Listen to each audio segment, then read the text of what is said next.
सव्यसाहुनं सही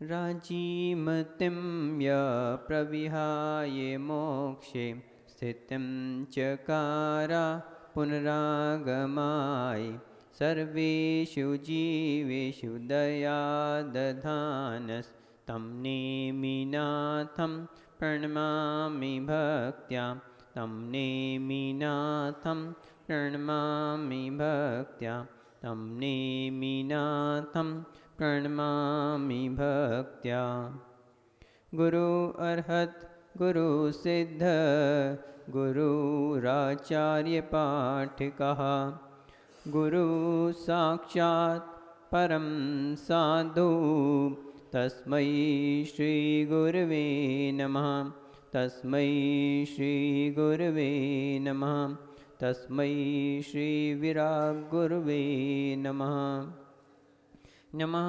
श्रीवर्धमानाय निर्धूतकल्यात्मने सालोकानां त्रिलोकानां यद्विद्यादर्पणायते यद्विद्यादर्पणायते यद्विद्यादर्पणायते यबली अनंतानंत सिद्ध परमेश्वरी भगवान की 24 तीर्थंकर भगवान की देवादिदेव श्री आदिनाथ भगवान की देवादिदेव श्री वासुपूज्य भगवान की यबली शांतिनाथ भगवान की मूल नायक श्री नेमिनाथ भगवान की चिंतामणि पार्श्वनाथ भगवान की वर्तमान शासन नायक महावीर स्वामी की यबली परम पूज्य आचार्य श्री समंतभद्र मुनिराज की वात्सल्य दिवाकर आचार्य श्री विमल सागर जी महामुनिराज की सन्मत जबलीय तपस्वी सम्राट आचार्य श्री सन्मति सागर जी महामुनिराज की यबलीय परम पूज्य मम दीक्षा प्रदाता घनाचार्य गुरुवर 108 विराग सागर जी महामुनिराज की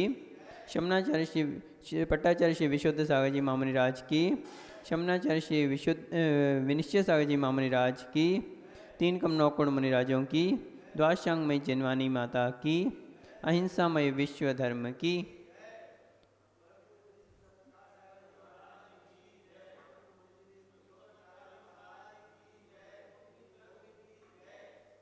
बंधुओं रतनगंज श्रावकाचार में जैसा कि आपको विदित है कि क्रमशः सम्यक दर्शन और सम्यक ज्ञान के वर्णन के उपरांत सम्यक चारित्र की चर्चा चल रही है और आचार्य श्री ने चारित्र के विषय में हमें बतलाया था कल कि चारित्र क्यों धारण करना चाहिए, चारित्र धारण करना किस लिए आवश्यक है।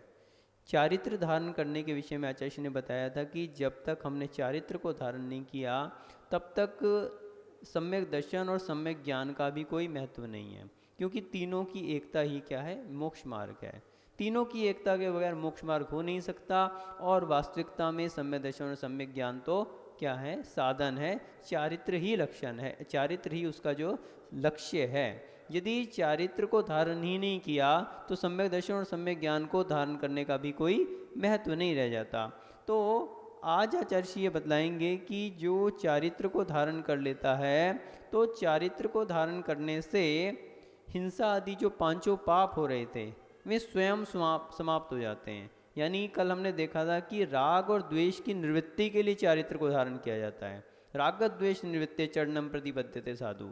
तो एक बार सम्य दर्शन और सम्य ज्ञान को प्राप्त करने के बाद राग और द्वेष की निवृत्ति के विषय में कल पूरी डिटेल में चर्चा हुई मोहनीय कर्म के विषय में कि जो 2 कषाएं राग रूप हैं और 2 कषाएं कैसी हैं, द्वेष रूप हैं, उनकी निवृत्ति के लिए, उन कषायों की निवृत्ति के लिए जो है चारित्र को धारण किया जाता है। और आज आचार्य ये बतलाएंगे कि राग और द्वेष की निवृत्ति होने से हिंसा आदि जो 5 पाप हैं वो अपने आप से समाप्त हो जाते हैं। जो 5 पाप हमारे जीवन में हो रहे थे, जो हमारे जीवन में पुण्य को नहीं होने दे रहे थे, जिनके कारण हमारे पाप का आश्रव बढ़ रहा था, वे सभी पाप स्वयंतः ही समाप्त हो जाते हैं। कब? जब हमारे जीवन में राग और द्वेष की निवृत्ति हो जाती है, राग और द्वेष हमारे जीवन से दूर हो जाते हैं। तो सभी लोग हाथ जोड़ लेंगे।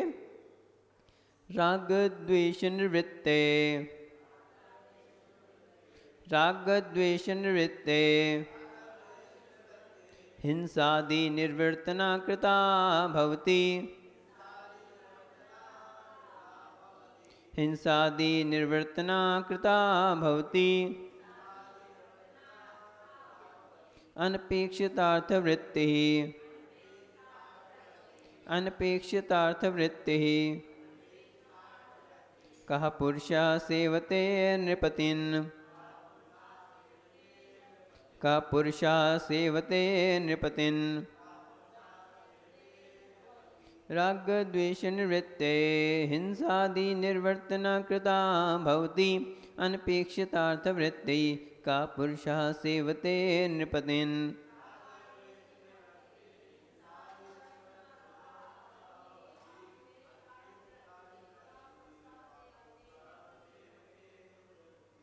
Here in श्लोक number 48 of Ratanakund Shavkachar, Param Pujya Acharya Shri Samantabhadra Maharaj is telling that Raga Dvesh Nirvritya. Nirvritti means cessation of. Rag means attachment and Dvesh means aversion or hatred.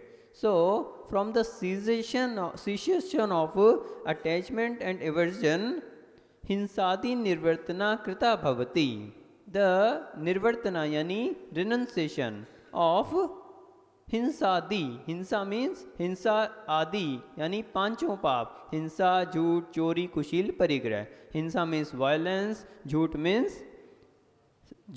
Means फॉल्सहुडनेस, चोरी means theft और कुशील यानी sexual misconduct and परिग्रह यानी possessiveness.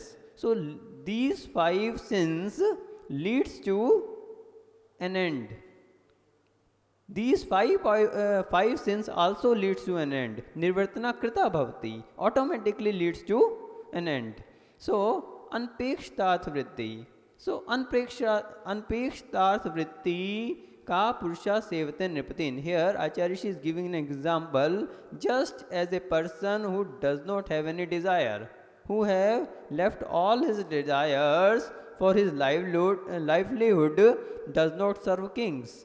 Ka Purusha sevate nripatin. Why he will serve to the kings? The answer is nobody will serve to the kings who have left his desires. So when the desires come to an end for the livelihood, then nobody serves to the kings.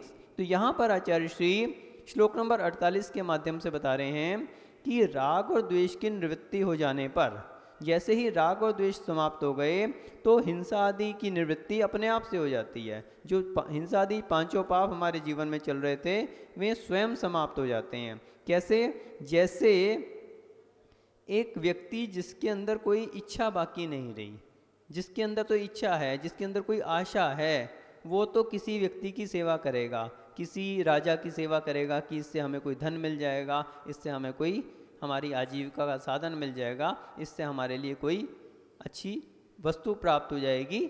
लेकिन जिसके अंदर ऐसी कोई इच्छा ही नहीं बची, अब वो भला राजा की सेवा क्यों करेगा? अब उसे राजा से भी क्या प्रयोजन? भाई आप राजा हो तो आप बने रहो राजा, हमें क्या प्रयोजन आपसे, हम आपकी सेवा क्यों करें जब हमें आपसे कुछ चाहिए ही नहीं.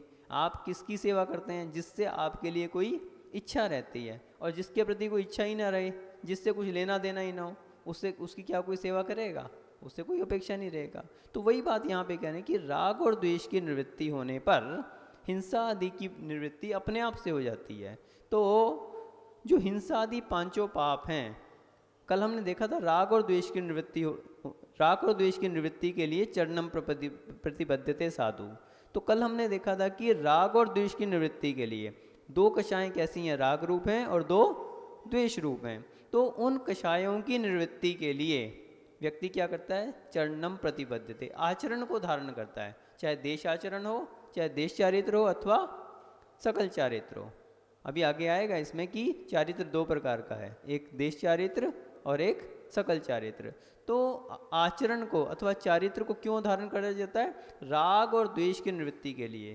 तो राग और द्वेष ये दोनों ही हानिकारक हैं, और जब तक ये जीवन में रहते हैं तब तक हिंसा आदि 5 पाप भी स्वतः चलते रहते हैं. 5 पापों का मूल कारण क्या है? 5 पाप व्यक्ति क्यों करता है? एकमात्र राग और द्वेष के कारण. यदि राग और द्वेष समाप्त हो जाए, ये मूल कारण है, जड़ है उसकी.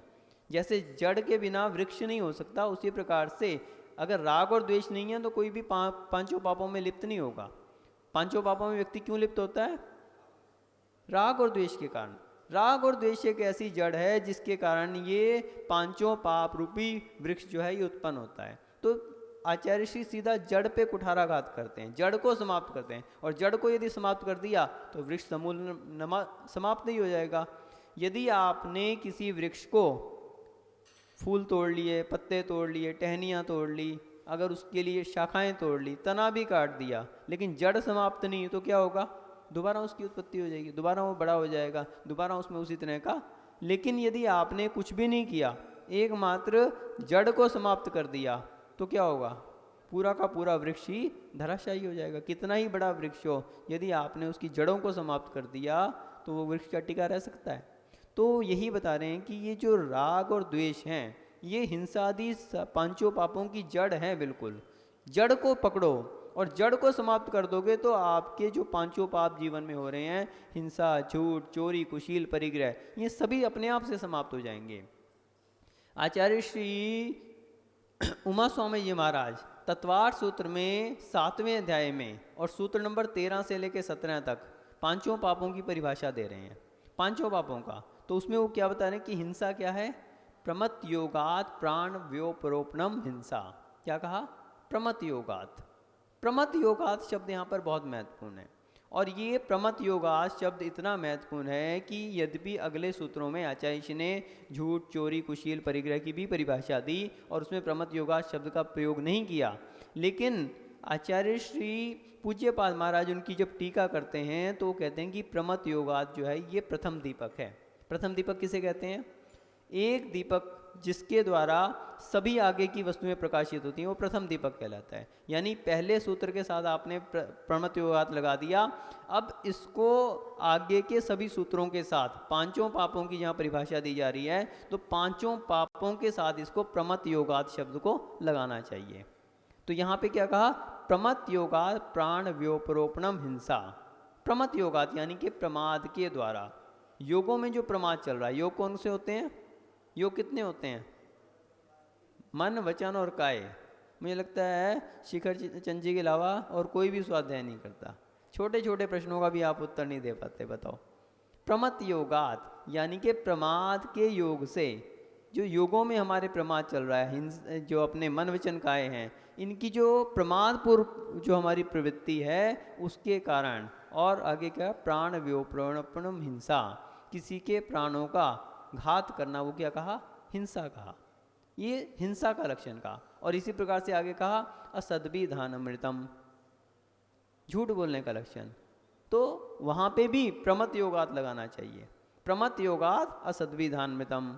और फिर अदत्ता दानम से स्तेयम, बिना दी हुई वस्तु का लेना क्या है? चोरी है। अब यहाँ पे भी ये लगेगा, प्रमत योगात अदत्ता दानम स्तेयम।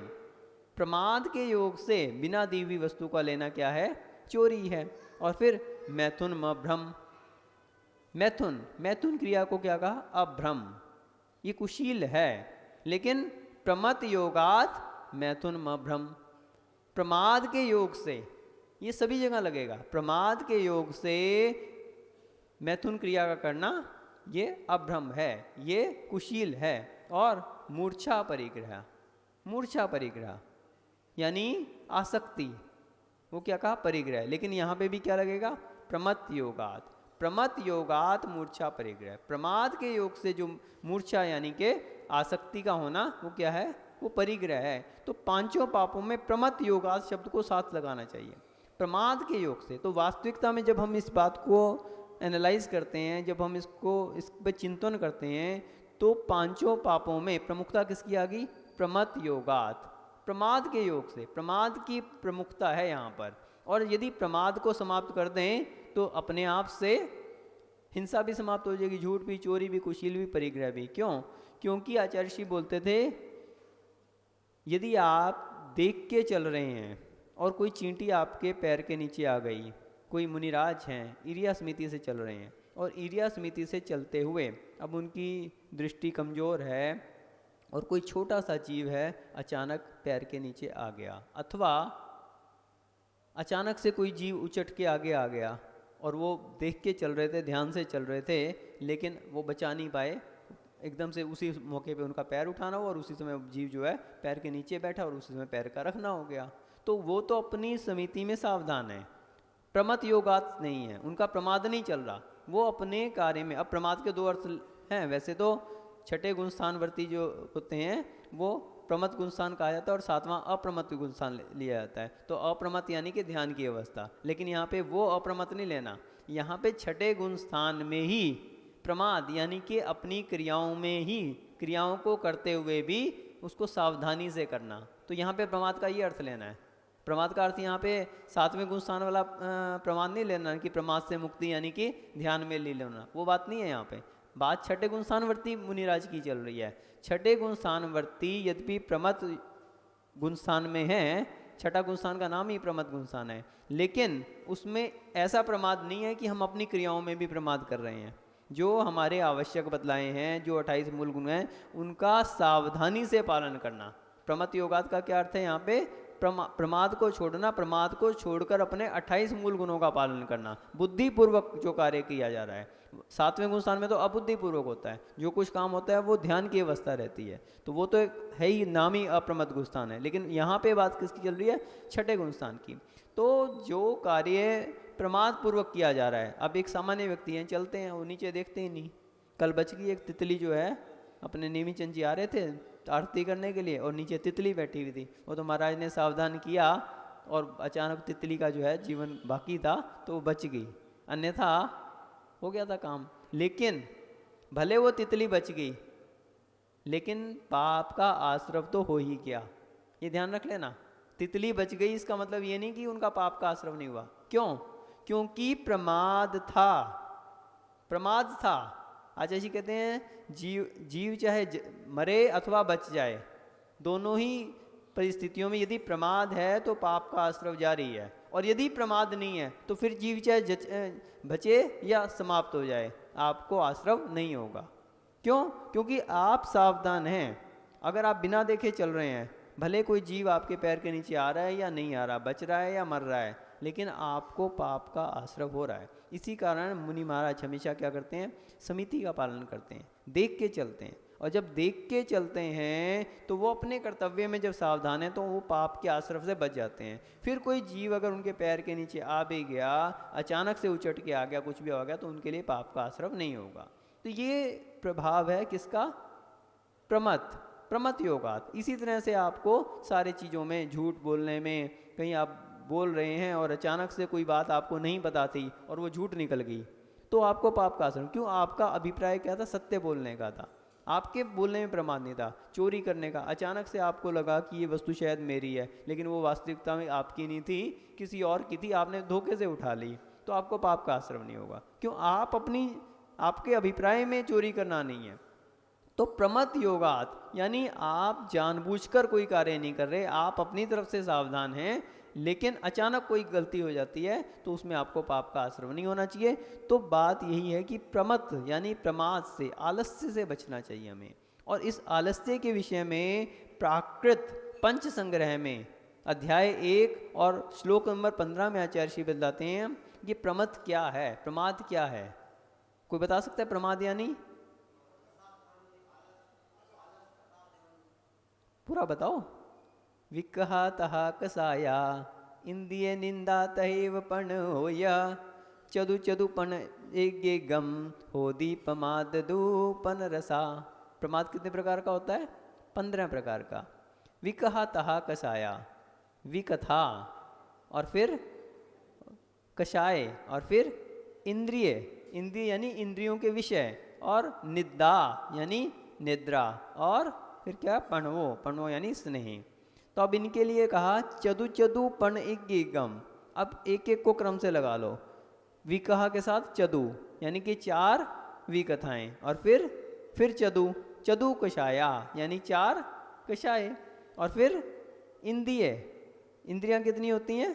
5, तो 5 इंद्रियों के विषय। तो पण यानी 5, एक गम यानी कि एक और एक क्या है?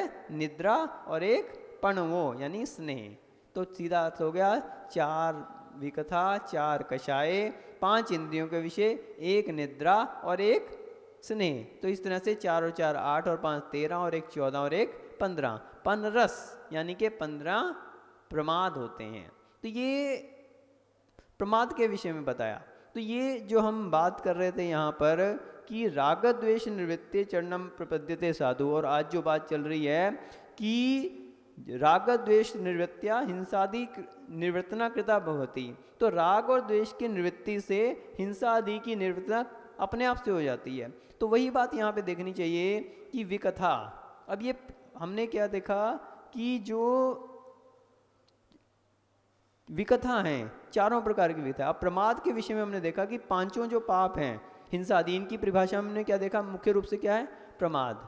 अब प्रमाद को जब हम देखते हैं तो विकथा, राजकथा, चोर कथा, भोजन कथा आदि ये क्या है, विकथाएं हैं। ध्यान रखना, विकथा हैं ये सभी। भोजन करना एक अलग बात है, लेकिन भोजन की कथा करना, मुनिराज जाते हैं चौंके में, जो आया आराम से ग्रहण किया और बस उसके बाद वहीं भूल गए, उसके बाद उसकी कोई चर्चा नहीं। क्यों, विकथा है, ये प्रमाद है, और प्रमाद है जहाँ पे वहाँ पे पांचों पाप हो रहे हैं। तो कभी भी महाराज आगे ये नहीं कहेंगे कि ऐसा बना था और वैसा बना था, उसके यहाँ तो कुछ था ही नहीं। अब इसका अर्थ क्या हो गया, राग द्वेष था, भोजन में राग था, तभी ये कथा हो रही है आपकी। आपको अमुक आइटम चाहिए थी और वो नहीं मिली, तो क्या हो गया, आपके अंदर राग था उस वस्तु के प्रति और वो वस्तु नहीं मिली, अथवा थी भी, सब कुछ होते हुए रखा रह गया, चलाना ही नहीं आता था उसको, रखी रहेगी चीज। तो आपका राग झलक रहा है यहाँ पे, उस वस्तु में राग था। और यहाँ पे बात वही की जा रही है, राग द्वेष निवृत्ते। राग और द्वेष की अगर निवृत्ति हो जाएगी तो अपने आप से विकथा नहीं होगी, प्रमाद नहीं रहेगा वहाँ पे। बात प्रमाद की है ना, क्यों, हिंसादि का लक्षण बताया प्रमाद, पांचों पापों का। और यहाँ पे क्या बता रहे हैं, विकथा, प्रमाद यानी विकथा। और विकथा क्यों हो रही है, राग के कारण हो रही है। और राग की निवृत्ति हो जाए तो हिंसादि होगा क्या, नहीं होगा। आपको किसी वस्तु में राग है नहीं है, जो आया आराम से लिया और अपना पेट भरा और आ गए। आहार किस लिए किया जाता है, गर्त पूरण के लिए, ये गड्ढा है उसको भरना है, अब वो किसी भी चीज़ से भर जाए। राग और द्वेष नहीं रखते कि ये चीज़ अच्छी है, ये चीज़ खराब है, ये ऐसी है वैसी है। तो अगर आप विकथा कर रहे हैं, भोजन की कथा कर रहे हैं, तो क्या किस कारण से कर रहे हो, राग के कारण अथवा द्वेष के कारण, कि एक वस्तु पसंद नहीं थी, बस वही वही चला जा रहा था, दूसरी चीज़ उठा ही नहीं रहा था, द्वेष था उस चीज़ में। तो ये विकथा का कारण क्या है, वो राग और द्वेष। तो ये राग और द्वेष जो है, अगर इसकी निवृत्ति हो जाए तो अपने आप से विकथा नहीं होगी, प्रमाद नहीं रहेगा। और एक चीज़ और ध्यान रखना कि विकथा का अर्थ, भोजन कथा की जैसे हम बात कर रहे हैं, तो उस भोजन में आसक्ति के कारण जो कथा की जा रही है वो विकथा है। मुनिराज भी दान का उपदेश देते हैं, आहार दान की प्रेरणा देते हैं, अवसर आने पर पूरी विधि भी बताते हैं कि सुधी शावक को कैसे दान देना चाहिए, क्या वस्तु चलानी चाहिए, क्या नहीं चलानी चाहिए, परिस्थिति देखनी चाहिए, महाराजों का स्वास्थ्य देखना चाहिए, उनके शरीर की अनुकूलता देखनी चाहिए, मौसम की अनुकूलता देखनी चाहिए, और सारी चीज़ों का उपदेश देते हैं। तो ये धर्मोपदेश है, ये क्या है, धर्मोपदेश है। क्यों यहाँ पे कोई राग और द्वेष इन्वॉल्व नहीं है। यहाँ पे उनको इस चीज़ से मतलब नहीं है कि हमारे आहार में क्या चलना है, इससे मतलब नहीं है। अगर इस भावना को लेके कह रहे हैं तो राग और द्वेष आ गया, तो वो विकथा हो जाएगी। लेकिन अगर सामान्य रूप से धर्मोपदेश दे रहे हैं कि किसी का भी आप आहार करवाओ, कोई भी मुनिराज माता जी शुल्लक शुल्लिका या अलग का आहार दो, तो इन सब बातों का ध्यान रखो, ये धर्मोपदेश हो जाएगा। तो धर्मोपदेश में और विकथा में दोनों में अंतर है। बात एक ही की जा रही है, लेकिन उसका अभिप्राय क्या है, उस बात को कहने के पीछे आपका मोटिव क्या है, उससे अंतर पड़ रहा है कि ये विकथा है अथवा धर्मोपदेश है। तो इसलिए जो अभिप्राय जहाँ पर सही रहता है, प्रकरण चल रहा है, आपने मान लीजिए आप अध्ययन कर रहे हैं किसका, रेयनसार का, और रेयनसार में गाथा आ रही है, वहाँ पे आहार दान की प्रेरणा दी जा रही है, आहार दान की विधि बतलाई जा रही है, और आप उसका खुलासा कर रहे हैं, तो वो क्या है, वो धर्मोपदेश है। लेकिन अगर आप अपना आहार करके आए, अथवा आपको पता है कि इस चौंके में मेरे को जाके पड़कना है, और पहले से ही आप हिंट दे रहे हो, तो वो क्या है, वो विकथा हो जाए, भोजन कथा हो जाएगी। तो विकथा का जो सूत्र बताया वो क्या होता है, जहाँ पे राग और द्वेष इन्वॉल्व है। तो राग और द्वेष की जहाँ निवृत्ति हो जाएगी, तो वहाँ पे हिंसादि पांचों पापों की क्या हो जाएगी, निवृत्ति हो जाएगी। इसी तरह से चोर कथा, राज्य कथा आदि सभी विकथाओं में लगाना चाहिए, क्योंकि समय आपका तेजी से बढ़ रहा है। इसी तरह से तहा कषाया, दूसरी बात क्या कही, विकथा तहा कषाया, कषाय, चारों कषायों के विषय में कल हमने बता ही दिया था कि 2 कषाय जो हैं वो कैसी हैं, राग रूप हैं, और 2 कषाय कैसी हैं, द्वेष रूप हैं। तो यहाँ पे आचार्य श्री बताते हैं, ममकार अहंकारा वेशाम मूलम पदद्वये भवति राग द्वेषा विपत्त्यपि तस्यैव वान्युस्तु पर्यायः। ममकाराहंकारा, एक ममकार और एक अहंकार, ये क्या है? मूल रूप से ये दो पदद्वयम भवति, ये कषाय के दो मूल कारण हैं।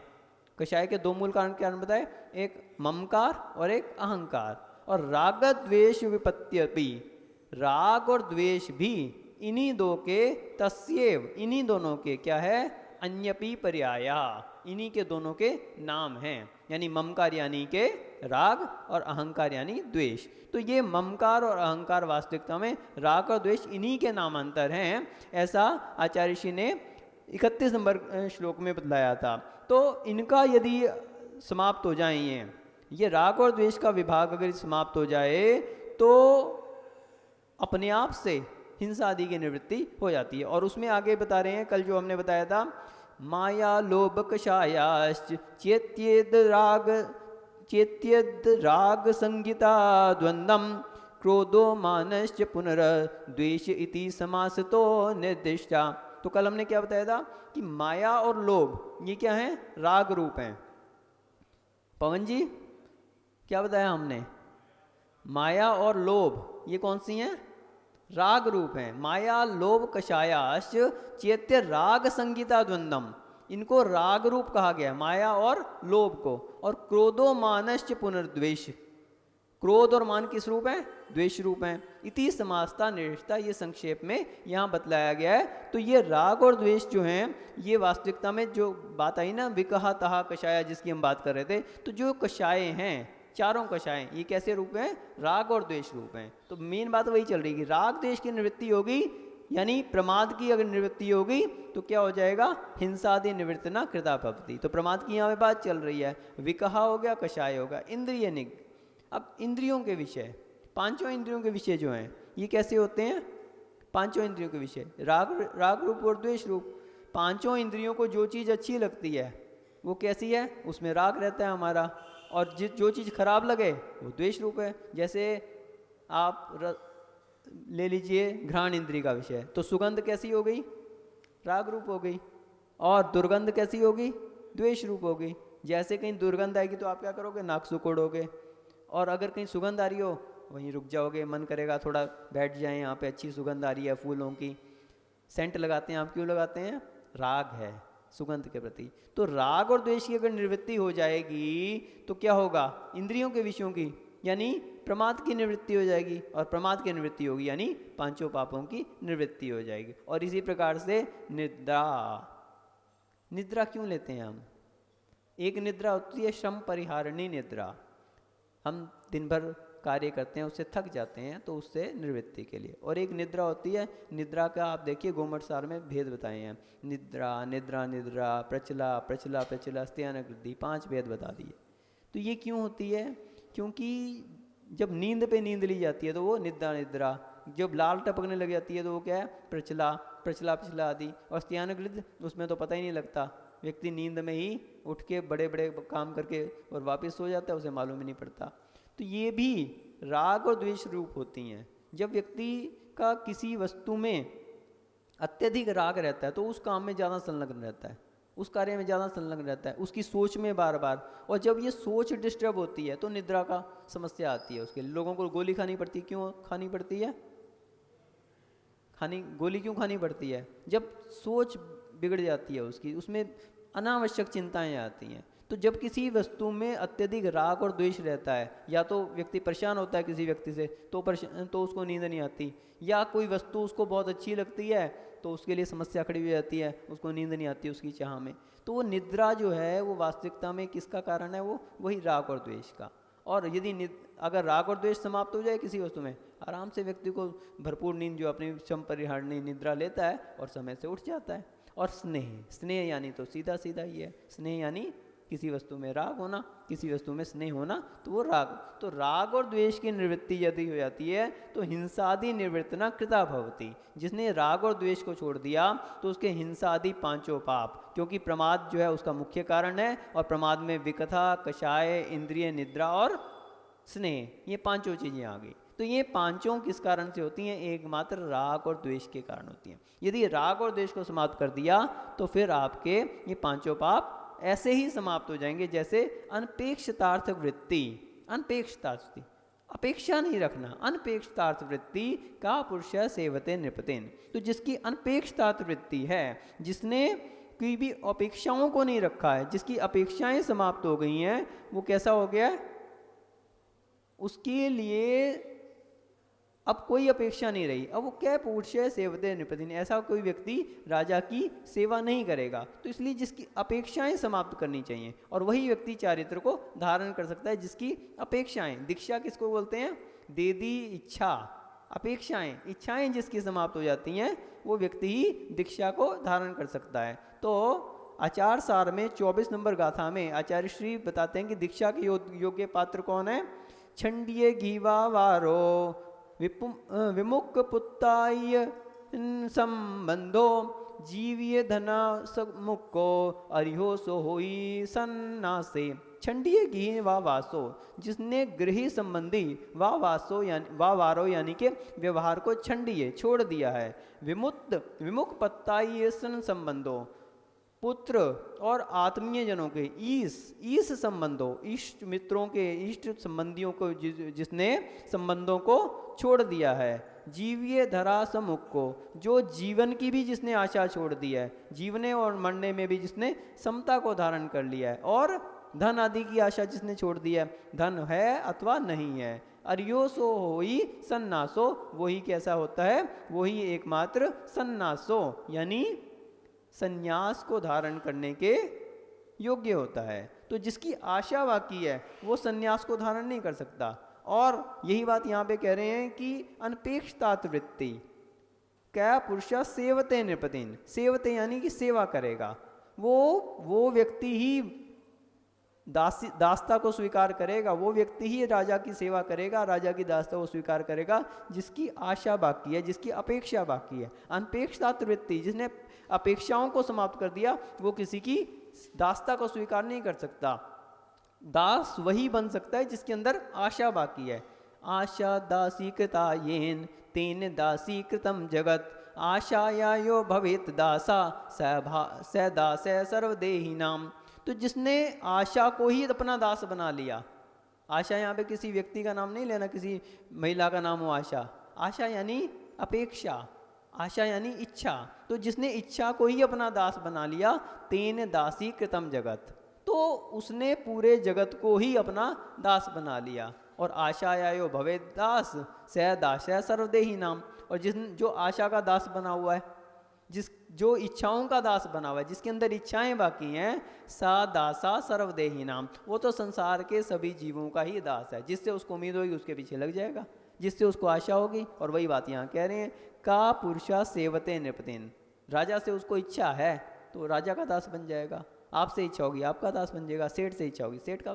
तो इसलिए अपनी आशाओं को समाप्त करना चाहिए, और आशाओं को समाप्त कर लेंगे तो पूरा जगत आपकी सेवा करेगा, पूरा जगत आपका दास बन जाएगा। इसलिए हमारे अंदर चारित्र को धारण करना चाहिए, राग और द्वेष की निवृत्ति करनी चाहिए, तो हमारे हिंसा आदि सभी पाप समाप्त हो जाते हैं। और इच्छा का जो कारण है, ये राग और द्वेष क्या है, जो इच्छाओं को देते हैं, उन इच्छाओं को समाप्त करके हम चारित्र को धारण करके अपने जीवन को सार्थक और सफल बनाएं। इसी भावना से जय बोले परम पूज्य गणाचार्य श्री 108 विराग सागर जी महामुनि राज की जय।